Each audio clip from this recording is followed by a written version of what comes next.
Czechast, a podcast in English about Czech and Moravian society, history, culture and economy. Hello and welcome to Czechast, your podcast in English about all things Czech. I'm Vít Pohanka, and as we are coming to the end of 2025, I think it's noteworthy that Czechia has reached a historic milestone this year. For the first time in its modern history, the country is no longer dependent on Russian oil or gas. It's a very real turning point, after decades in which energy ties with Russia were treated as something unavoidable. Today, those ties are gone, and that raises one obvious question. Why did it take so long, and what finally made the change possible? That's why, in one of the final episodes of Czechast this year, I thought it was fitting to invite someone who's been thinking about these questions long before 2022, when Russia invaded Ukraine. My guest is Martin Jirušek, an assistant professor of international relations and energy security at Masaryk University, a political scientist who studies how energy flows shape geopolitics and how they can be misused or even weaponized. For years, Czechia and other EU countries believed that energy was mostly about economics, about prices and contracts. We just didn't think it was logically possible that Russia would weaponize this precious supply line, because we were looking at Russia from our perspective that it's all about economy and all about whether it's worth it or not. But, as Martin explains, Czech and European dependence on Russian oil and gas wasn't inevitable. In many ways, it was a choice. The dependence was our own doing to a large extent, because for the most time it was economically viable, it was cheaper, and we just didn't think it was possible that Russia would jeopardize its position, weaponizing these assets. And when crisis finally struck, change suddenly became possible, though never painless. In the moments of crisis, we are able to kick in the higher gear and do something. But the problem is that it always takes a crisis to get us going, to do something. And then it costs money. So, wherever you are listening from, whether you are out walking or running or sitting at home with a cup of coffee or tea, adjust your pace or take a moment and settle in. This is Czechast with Martin Jirušek of Masaryk University in Brno.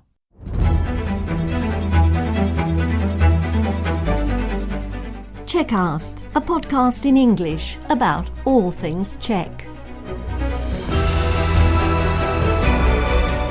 Whether you're an English-speaking expat living in Czechia and Slovakia, or a descendant of the Czechs, Moravians and Slovaks who left for a better life in America, Australia, Britain or Canada so long ago that you don't speak the language of the old country, this podcast in English is for you.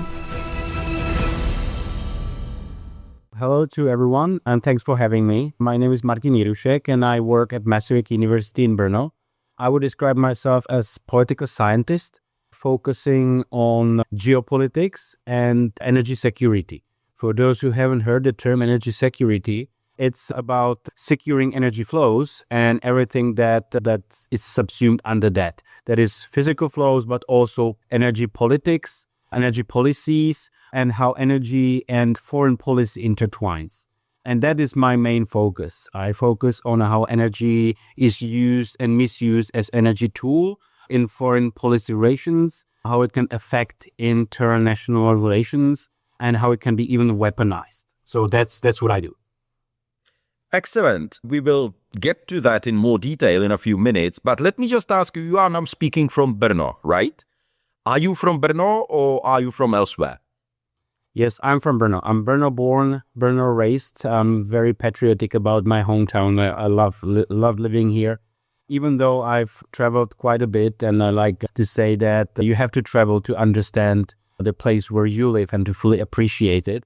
But yes, I'm from Brno and I love this hometown. As I read in one of the interviews with you, you kind of became interested in energy security around the 2009 gas crisis. If you were to explain very briefly what the crisis was about, why did it happen, and what kind of drew you to this subject? Well, the 2009 gas crisis was not the first gas crisis of that kind, but that was the one that had the most fundamental effect on the region. And that was it was basically about the dispute of Russia and the transit countries in Central Eastern Europe, mainly with Ukraine, over payments for natural gas supplies and transit. And as a result of this dispute, gas flows from Russia were stopped. Russia stopped gas flows altogether. And that had a profound impact on all countries that were dependent on that supply line. So for several days, in the very cold days of January 2009, several Central Eastern European countries were left without gas that is used for heating. So some countries did better if they had alternative sources of supply, just like the Czech Republic. Some countries were left in the cold, not just proverbial cold, but in literal cold, like Bulgaria, and basically a huge part of Eastern Europe. And that was the moment for a lot of people in Europe, or me included, when they realized that energy flows that they had been used to being stable can be terminated, can be interrupted, and can be misused, and can be also part of international politics. I like to say that energy is a kind of an undercurrent that we often don't see. You don't care about energy unless you go to a gas station and the prices are high. You don't care about electricity or gas prices until your energy bills are high. So that was one of the moments when this perception of energy as something that is given has changed, and international politics had a lot to do with that. So that was a turning point also for the European Union that started to take these matters more seriously, and also in terms of what's called the liberalization of energy markets. But for me, that was important because at that time, I was kind of struggling. I was doing my master's degree, started my master's degree, and I was kind of struggling with the purpose. I studied international relations, and I liked that. I really enjoyed studying it, but I kind of struggled finding the real life application of what I was learning, the theories mainly, and it all seemed too theoretical for me. But then when the crisis took place, I saw that the theories and what I've learned can actually become a guide. I can use the theories to read the international relations and even predict what might happen next time, read what the behavior of individual actors. So I could see suddenly, it was like a moment of revelation when I saw that the international politics, the theories unfold in front of me, and I can read them like a book. And that was really the moment when I realized, okay, this is what I want to do. Another moment, it was really a lucky timing for me, as unlucky as it was, the whole situation. It was lucky timing for me because at that time, there was also a new study program that opened at my faculty, and energy security in international relations. So I started taking courses within that program, and then I finished my master's, started my PhD, I started working in that program, and the rest, as they say, is history. You know, when you mentioned the crisis of 2009, let me just mention briefly, I spent 2 years as a correspondent in Brussels in the years 2006, 2007. And these energy problems, they were recurring. And it seemed to me that each winter there is a period of time when people start thinking about how Russia can be dangerous with this, because they were definitely weaponizing the supply of oil and gas. But then summer came, politics became interested in something else, politicians became interested in something else, and then it happened again.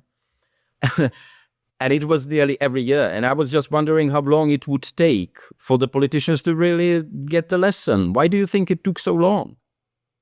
Yes, you're correct. It had been happening years before that. The thing is that it was happening outside the main focus of Europe.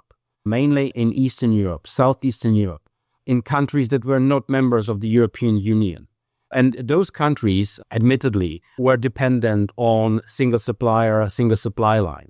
But it was happening out of the focus of the European Union. So it was like something that you watch in the news, but is far away from you, and you don't pay attention to that. But if you look at what was happening in Bulgaria, what was happening in Moldova, what was happening in Ukraine, but also what was happening in the Baltics in the 1990s, in the 2000s. What was also happening in the Czech Republic regarding oil supplies following the anti-ballistic missile base that was discussed in the second half of the 2000s, when there was interruption of oil supplies right after the deal was signed. The kind of coincidence that just so happens, right? So I think the explanation why politics didn't get the message for a long time, or were not able to get the message, was that it was just happening out of focus. No, but the 2009 gas crisis was a watershed moment because it interrupted the main supply line. The main supply line that supplied the bulk of natural gas flowing to Europe was cut. And regardless what was behind it, everyone realized that being dependent on prevailing dependence on one supplier and one supply line is just dangerous. So I think that's what changed. But of course, there were many other instances that signaled or sent the signal that Russia probably has some other intentions behind it. And the reason why we were not paying attention to that even after the gas crisis, I should say, is that we just didn't think it was logically possible that Russia would weaponize this precious supply line, because we were looking at Russia from our perspective that it's all about economy and all about whether it's worth it or not. Right. And just to make sure that I've got it right, it might be pretty obvious, but would you take the intensification, I would say, of the conflict in Ukraine in 2022, the full-scale attack on Ukraine, as really the turning point when people realized, we cannot rely on Russia anymore? I think so, yes. And it's kind of sad and tragic that we need this full-scale invasion to realize that energy supplies can be weaponized. We kind of sleepwalked into the dependency. Russia invaded Ukraine back in 2014 and has occupied the eastern parts of Ukraine ever since. But still, Europe, the European Union, Germany, German importers, but also the other countries in Europe decided to go forward with projects like Nord Stream 2. The contract the deal on Nord Stream 2 was signed in 2015, which was after the Crimea annexation, right? After the invasion of eastern Ukraine in 2014. And it continued throughout the rest of 2010s. And for a long time, we were seriously considering giving Russia the contract to build a new unit in the Dukovany power plant, a nuclear power plant. So the dependence was our own doing to a large extent, because for the most time, it was economically viable, it was cheaper, and we just didn't think it was possible that Russia would jeopardize its position, weaponizing these assets. So Czechia, obviously, is now nominally independent on Russian oil and gas. We don't get it. Of course, the system is complicated. It's not possible to completely exclude the possibility that there are some molecules of Russian gas even within the Czech system. And this is Czechast, a podcast about Czechia. So do you think this country did a good job weaning off the Russian oil and gas? I think so. Yes, I think so. It goes way back to mid-1990s. When we were able to build alternatives to gas supplies from Russia in 1987 to put it in operation. And similarly in 1986, a year before that, an alternative oil supply route was put in operation. So we are not talking about the Ingolstadt pipeline, right? To Germany. Just for the listeners to imagine that, we managed to build infrastructure to bring oil and gas from the west, not the east. Yes. So until 1996, 1997, we were fully dependent on Russian supplies until in 1996, an alternative oil supply pipeline connecting Czech Republic to Germany and to the port of Trieste in Italy was built. The pipeline is called the IKL, which stands for Ingolstadt Kralupy Litvinov. And in 1997, we built interconnection to the German gas grid. And from that moment on, we were able to get non-Russian gas. For 20 years, we were getting mostly, we had a contract with Norway. So physically, we weren't dependent on Russian supplies, even in 2022, when it was when the crisis struck and when Russia invaded Ukraine. But so physically, we could get alternative supplies as we did in 2009. That's why the 2009 gas crisis didn't have a huge impact on the Czech Republic as opposed to, say, Slovakia and other countries in eastwards. But we were contractually dependent.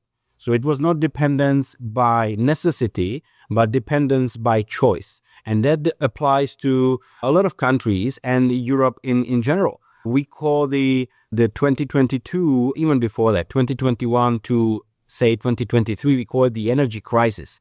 But at no point it was an energy crisis in the sense that there were not enough energy supplies. It was more about energy prices. So it was more about energy-induced economic crisis, right? Because we just chose to import Russian supplies because they were just cheaper, right? So that was the problem.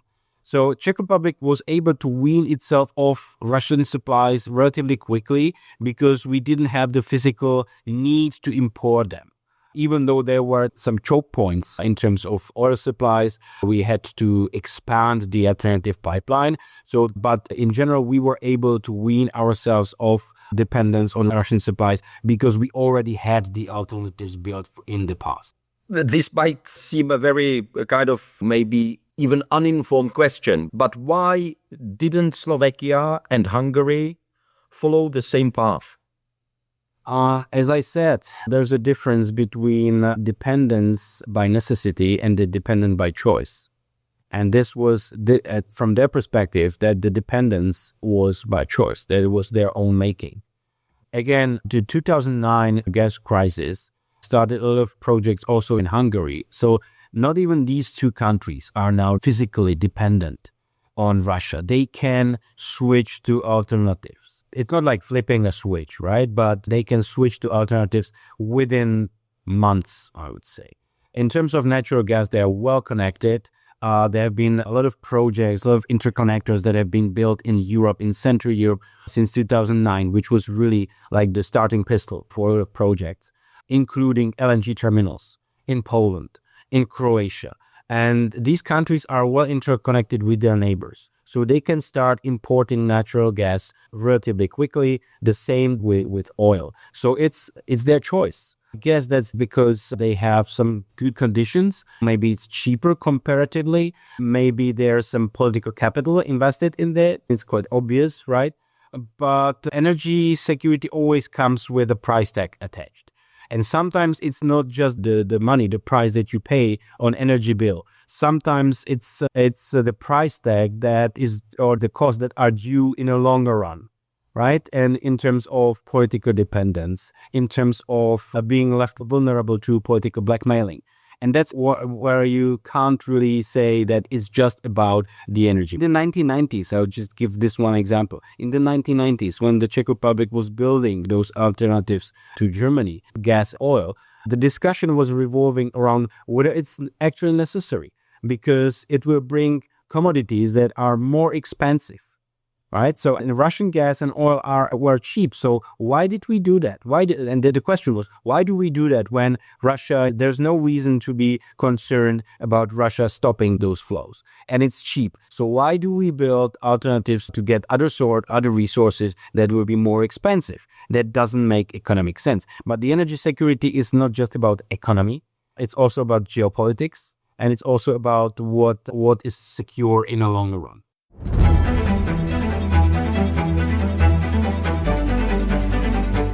You are listening to Czechast, the podcast in English about all things Czech.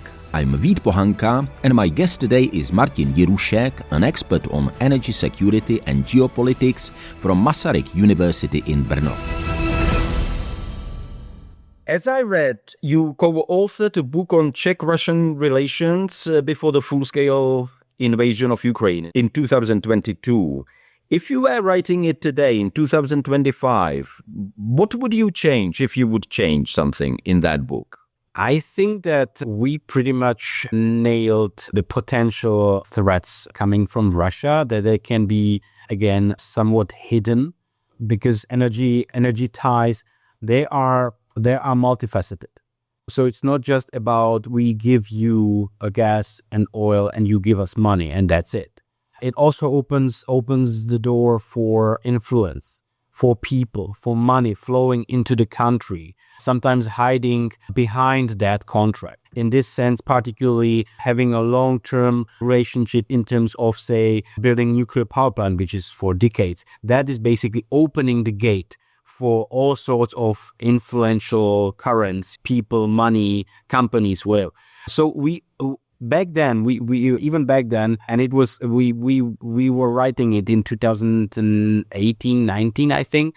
It was published in 2020. So even then, we knew with my colleagues, we knew that there's more to shit than just money and energy commodities. We did an extensive research on how Russia behaved in Southeastern Europe in natural gas, in nuclear energy. So we knew the toolbox that Russia had been using. So in this regard, I wouldn't change a word, but, and there's always a catch. I think that all of us, we made a mistake that we thought that Russia looks at the situation in general from the same perspective as we did, and that is the economic return.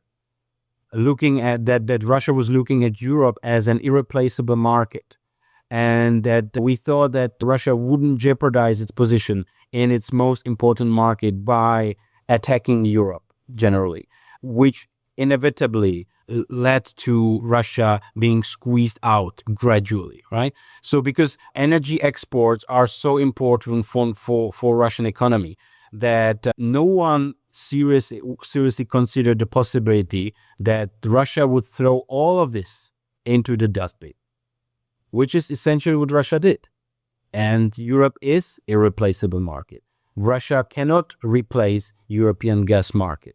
Russia cannot can to some extent replace Europe as an oil market in terms of volume, but not in terms of profitability, and not in terms of Europe is a wonderful place to be when you are an exporter because it pays in time, it's rich, right, and it keeps all contracts. So we thought that Russia wouldn't jeopardize this because we thought that Russia or the Kremlin sees the situation through the same lens, that it's the economy, right? It's the economy and we need the money. But that, as we saw, that was not the case.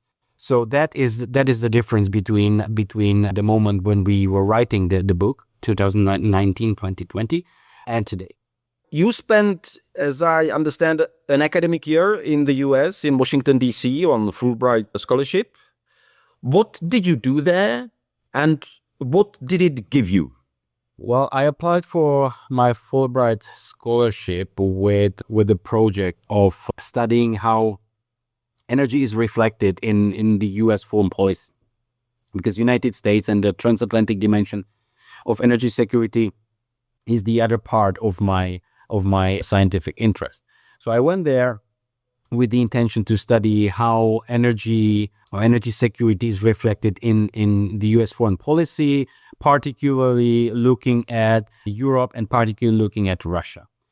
And in retrospect, the timing of my stay couldn't be better because, I mean, scientifically speaking, right? As much as tragic the situation and was when Russia invaded Ukraine, it was really one of the moments that I will remember for the rest of my life. Being there, being able to have this discussion with policymakers in the U.S., in Washington, in the heart of diplomacy, but also being at at George Washington University, at the Department of European, Russian, and Eurasian Studies, with many scholars coming from Eurasia and Europe. That was. I'm looking for the right word, but it was really one of the moments that I always remember because they had a lot of scholars from Ukraine, from Russia, from Belarus, from Central Asian countries, and we were watching the invasion and basically minute by minute, and a lot of stories, sad stories of people that didn't know whether they will be able to come back as the invasion was unfolding. So to come back to your question, it gave me a lot of things. Obviously, I learned a ton from the people working at the university there, observing how policy is being made in real life, but also being able to finger the pulse, so to say, when the history was unfolding, going to the Lafayette Square in front of the White House, looking at and talking to people protesting against Russia, Ukrainians in the US. A lot of things were happening all at once, and it was really, it's definitely one of my biggest lifetime experiences, being there and learning other things, but also experiencing other things. Back to Czechia.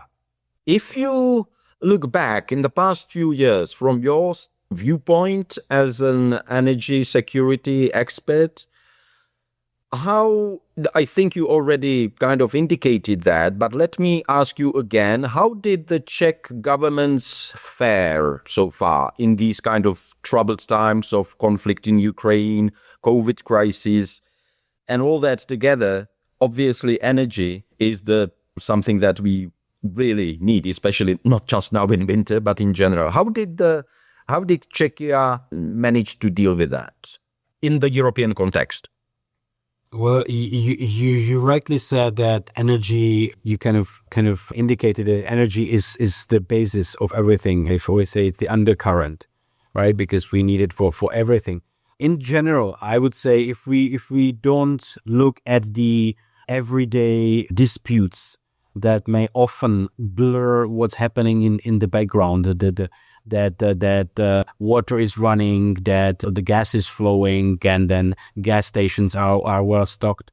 I think that the Czech state has done fairly well if we look at the energy related issues. I don't want to take on the COVID crisis, because it was again one of the once in a lifetime moments for everyone all around the world, right? So everyone was scrambling, looking for solutions and making mistakes, right? We can have this discussion whether this or that could be done better. But in general, if you look at the Czech Republic as a functioning state, it has always done its job in providing for the people to a large extent, with some hiccups along the way.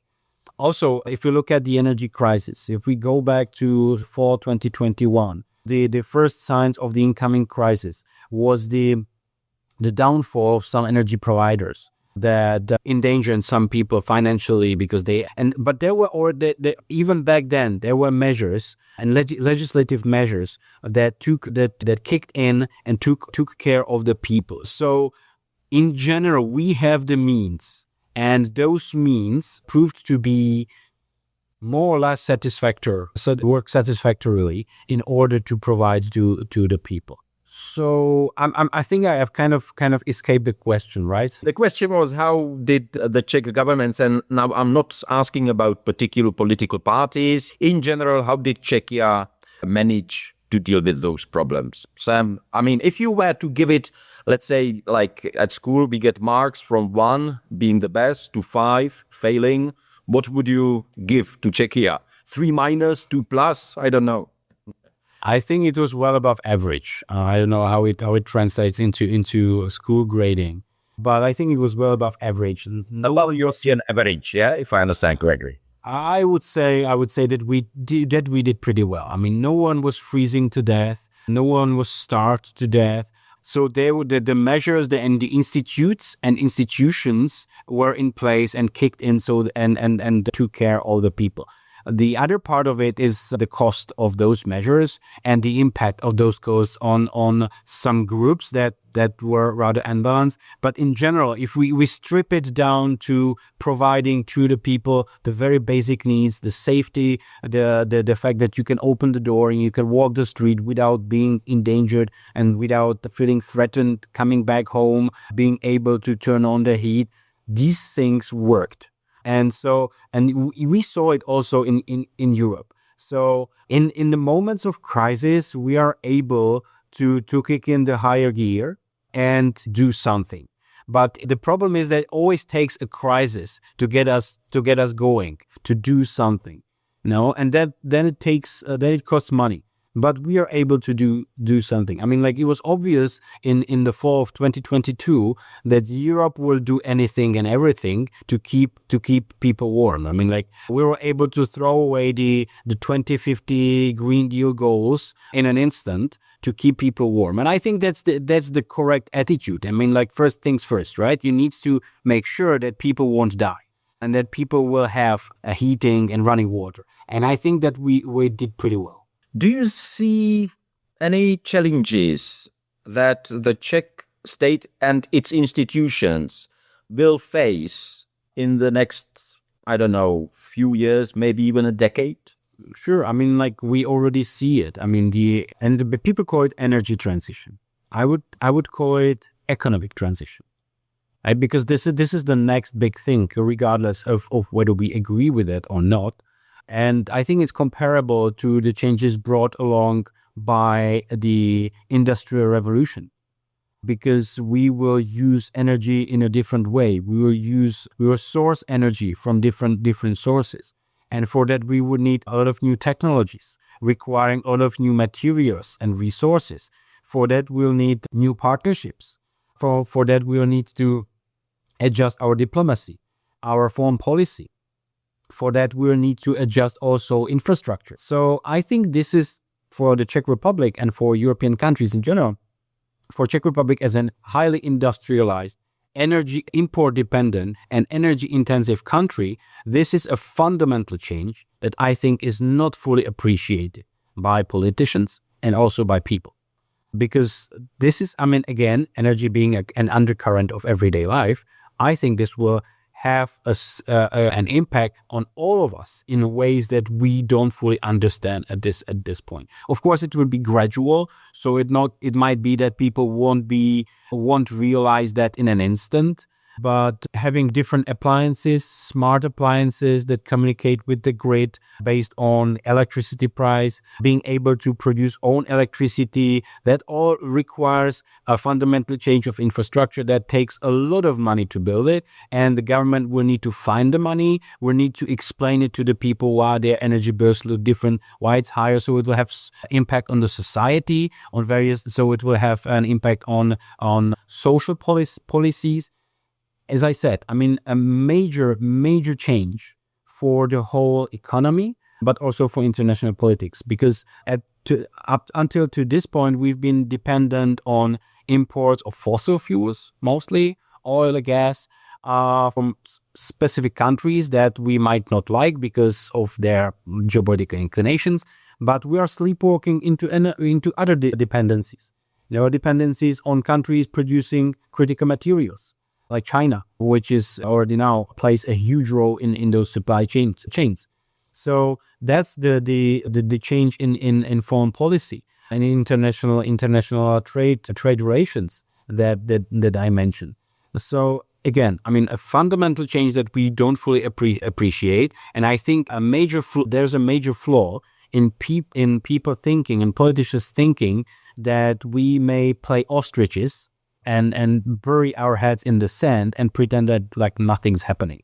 Just buying time, postponing the change in industrial production, postponing the change in producing other than combustion engines, the postponing the much needed investments in the energy grid, pretending like nothing's happening, looking only at the horizon of the next election period. I think that's a major mistake we are making, and that will bite back. But I don't want to be fully pessimistic. I'm also optimistic about the technological advancements and all those things that we will be able to do. So, okay, well, thank you very much for your time.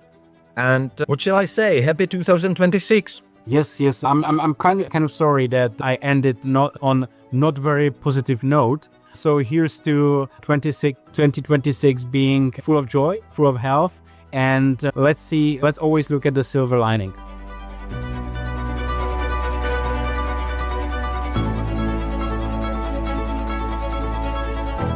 That was Martin Jirušek, political scientist and energy security expert from Masaryk University in Brno.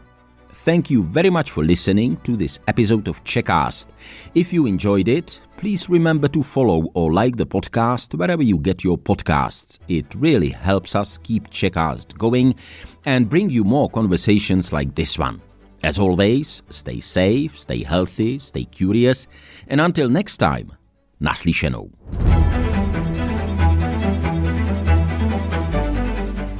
Czechast, a podcast in English about all things Czech. Whether you're an English-speaking expat living in Czechia and Slovakia, or a descendant of the Czechs, Moravians and Slovaks who left for a better life in America, Australia, Britain or Canada so long ago that you don't speak the language of the old country, this podcast in English is for you.